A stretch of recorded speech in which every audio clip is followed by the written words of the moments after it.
ఎలా ఉన్నారు అందరూ బాగున్నారా?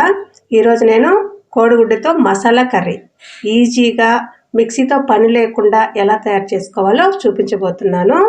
దానికోసం నేను 6 కోడిగుడ్లు ఉడికించి పెట్టేసుకున్నాను. కోడిగుడ్డుకి 4 సైడ్స్ ఘాట్లు పెట్టేసుకున్నా. అన్నీ ఇలాగే పెట్టేసుకోండి. స్టవ్ ఆన్ చేసుకొని బాండీ పెట్టేసుకొని 1 స్పూన్ ఆయిల్ వేసుకున్నా. 1/2 టేబుల్ స్పూన్ పసుపు, 1/2 table spoon salt, 1/2 table spoon కారం,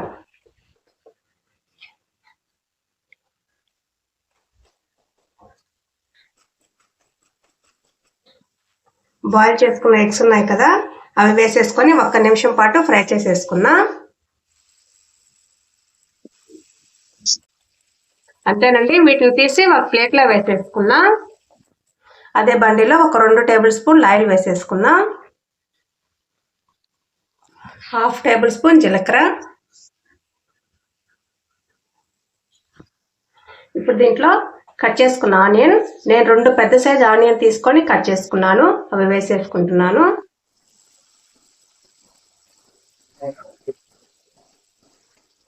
ఒక నిమిషం పాటు ఫ్రై చేసుకున్నా.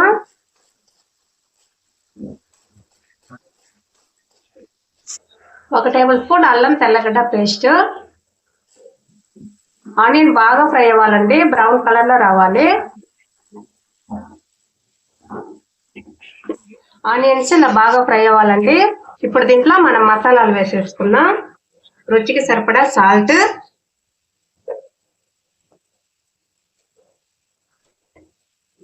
ఒక టేబుల్ స్పూన్ కారం, 1/2 టేబుల్ స్పూన్ పసుపు, 1 టేబుల్ స్పూన్ ధనియాల పొడి, 1/2 table spoon garam masala, 1/2 table spoon జీలకర్ర పొడి.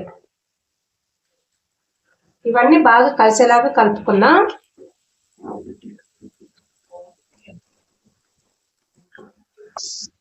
ఇప్పుడు దీంట్లో ఒక 100 ml అంటే చిన్న ప్యాకెట్ పెరుగు ఉంటుంది కదా, అది వేసేసుకుంటున్నాను. మంటని లో ఫ్లేమ్ లో పెట్టేసుకొని పెరుగంతా బాగా కలిసేలాగా కలిపేసుకున్నా.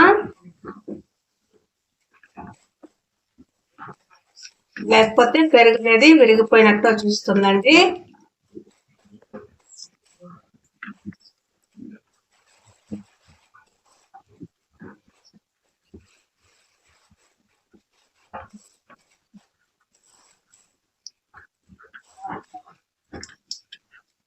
పెరుగు ఇలా బాగా మిక్స్ అయిన తర్వాత ఇప్పుడు దీంట్లో ఒక 1/4 కప్పు వరకు వాటర్ వేసుకుంటున్నాను.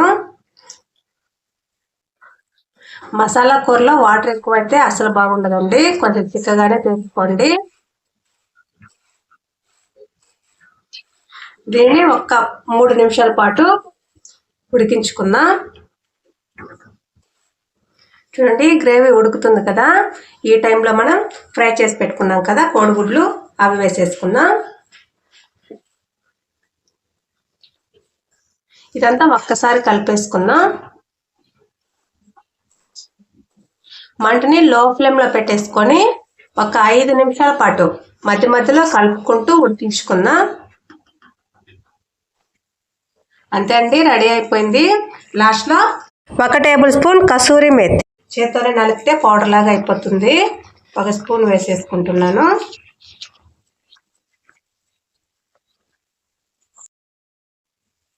లాస్ట్ లో కొంచెం కొత్తిమీర. ఇదంతా ఒకసారి కలిపేసుకొని స్టవ్ ఆపేసుకుందాం. అంతే అండి, ఎంతో టేస్టీగా ఉండే కోడిగుడ్డుతో మసాలా కర్రీ రెడీ అయిపోయింది. మీరు మీ ఇంట్లో ఖచ్చితంగా ట్రై చేయండి. ట్రై చేసి టేస్ట్ అనేది ఎలా వచ్చిందో మా కామెంట్ బాక్స్లో తెలియచేయండి. ఈ వీడియో కనుక మీకు నచ్చినట్లయితే మీ ఫ్రెండ్స్కి, రిలేటివ్స్కి షేర్ చేయండి. ఇలాంటి మరిన్ని వీడియోల కోసం మా ఛానల్ని సబ్స్క్రైబ్ చేసుకోండి. Thank you.